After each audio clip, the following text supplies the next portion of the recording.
1 day's wage. So more or less, sabihin natin 500. Nagkasundo sila. Magtrabaho kayo sa bukid ko, maghapon, bibigyan ko kayo ng 500. Yan. So nagtrabaho yung mga manggagawa alas 6 ng umaga. Nung mga bandang alas 12 na, muli siyang lumabas. Nakakita siya, pinagtrabaho niya. Alas 12, lumabas siyang muli. Pinagtrabaho niya yung mga tao. Alas 3, lumabas siya. Nakakita pa rin siya ng mga nakatunganga, pinagtrabaho niya sa kanyang ubasan. At alas 5 ng hapon, pinagtrabaho pa rin yan, kumuha pa rin siya ng manggagawa para magtrabaho sa kanyang ubasan. Pagdating ng alas 6 ng gabi, binigyan niya ng sahod yung mga manggagawa. Ang una niyang binigyan ay yung nagtrabaho ng alas 5, 1 oras lang. At ang ibinigay niya ay 500.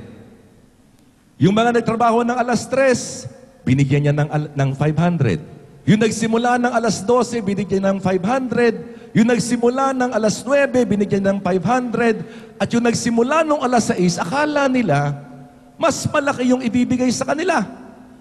Pero, binigyan din sila nung may-ari ng manggagawa ng 500. Kaya nga ang nangyari, nagprotesta, no?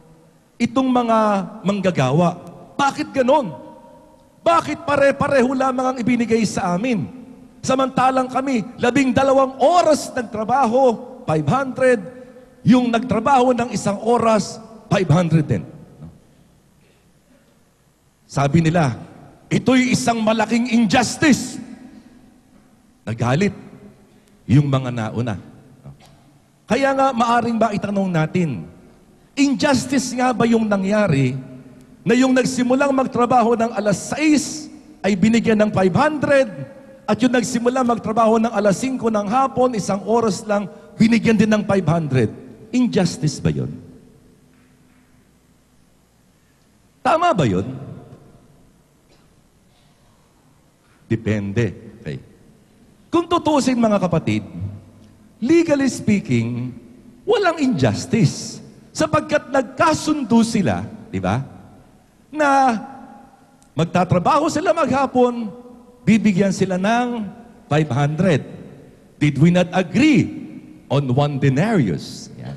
So kung tutuusin mo, walang injustice sapagkat ang ibinigay sa kanila ay sangkayon sa kanilang napagkasunduan. They were given wage based on their mutual agreement. Pumayag yung manggagawa na magtrabaho maghapon, bibigyan ng 500. Kaya nga binigyan sila ng 500, anong problema? Wala naman talaga, di ba? Dahil, bakit sila nagreklamo? Dito ipinakikita po mga kapatid, na ang ating Panginoong Diyos, o yung may-ari ng ubasan, ay hindi lamang siya makatarungan, kundi siya rin ay generous. Una, siya ay makatarungan doon sa mga nauna. Dahil ibinigay niya yung nararapat para sa kanila. Ibinigay niya yung napagkasundo ang 500. Pero, hindi lang siya makatarungan. Siya din ay may mabuting kalooban. Kaya nga, kahit na nahuli, yung mga nagtrabaho ng alas 3, alas 5, 500 pa rin ang binigay niya dahil naaawa siguro siya. Pare-pareho naman sila ng trabaho, 500 na rin ang binigay niya because he was generous. Ang problema dun sa mga nauna, nainggit sila doon sa mga nahuli. Di ba? Yun lang naman talaga naging problema kaya sila nagreklamo. Tama yung binigay sa kanila. Ang problema, nung binigyan ng mas malaki yung mga nahuli, nagalit sila, nainggit sila, kahit na tama naman yung ibinigay sa kanila. Ang sinasabi at mga kapatid ng ating Panginoon sa ating Ebanghelyo ngayong araw na ito ay malinaw. Una, ang Diyos ay makatarungan. Ibinibigay ng Diyos kung ano yung nararapat sa atin. But the point is this is the point of the gospel. God is not only just, He is also generous. Ibig sabihin, ibinibigay niya yung higit pa sa nararapat sa ating kakayahan. God gives even more than what we deserve. Yan po ang sinasabi ng ating Ebanghelyo. Mga ginigilig ko mga kapatid sa ating Panginoon, actually, ang primary lesson ng ating Ebanghelyo ay tungkol sa kaligtasan. Ang sinasabi po ng ating Panginoon sa ating Ebanghelyo, idililigtas ng Panginoon hindi lamang yung mga tapat mula pa noong una, kundi inililigtas din niya maging yung mga nagsisi lamang sa kanilang kamatayan. Ang isang pinakamagandang halimbawa dito mga kapatid ay yung si Dimas. Di ba yung kasama niyang nakapako sa krus? Buong buhay niya, siya'y magnanakaw. Pero nung sinabi niya sa Panginoon, Panginoon, huwag mo akong kalimutan pagdating mo sa paraiso. At sinabi ng Panginoon sa kanya, sinasabi ko sa iyo, ngayong araw na ito, makakasama kita sa paraiso. Ganyang kabuti ang ating Panginoong Diyos. Kahit na late ka na, nagsisi at nagbago, ililigtas ka pa rin niya. Yan po ang pangunahing lesson nung talinhaga ng ating Panginoon. God is generous and God saves not only those who are faithful from the beginning, but God saves even those who were converted on their deathbed. Lesson number 2, ipinakikita ng ating Ebanghelyo ngayong araw na ito na kung papaano ang ating Panginoong Hesukristo ay makatarungan at mapagkawang gawa, mapagbigay, dapat din tayong maging makatarungan sa ating kapwa-tao. Ang ibig pong sabihin ng makatarungan, mga kapatid, ibinibigay mo sa kapwa mo yung nararapat sa kanya. Ang kabaligtaran nito ay yung kasakiman.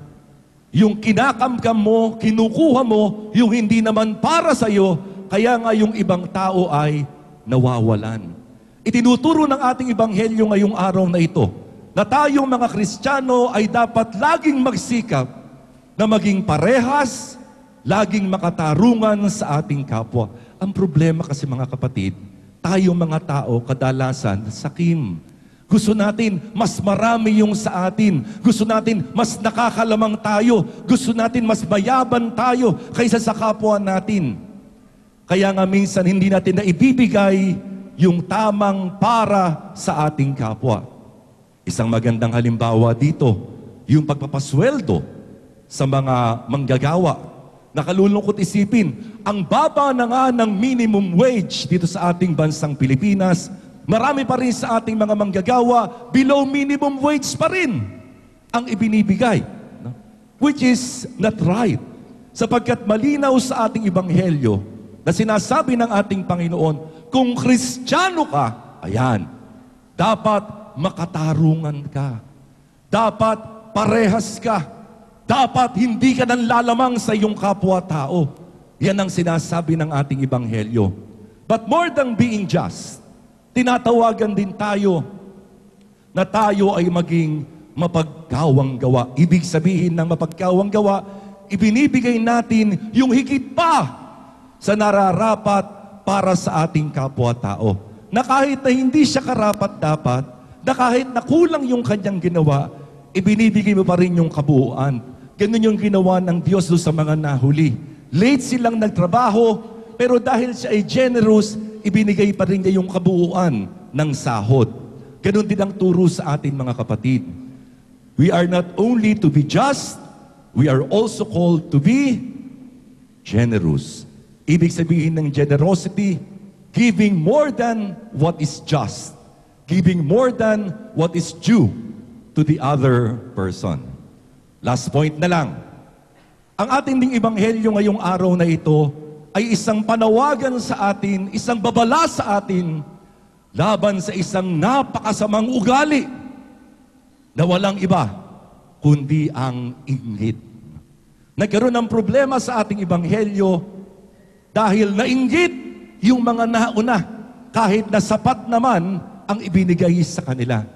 At kadalasan mga kapatid, whether we like it or not, minsan ganyan po ang nangyayari sa atin. Ano ba yung inggit? Ang pagkainggit ay yung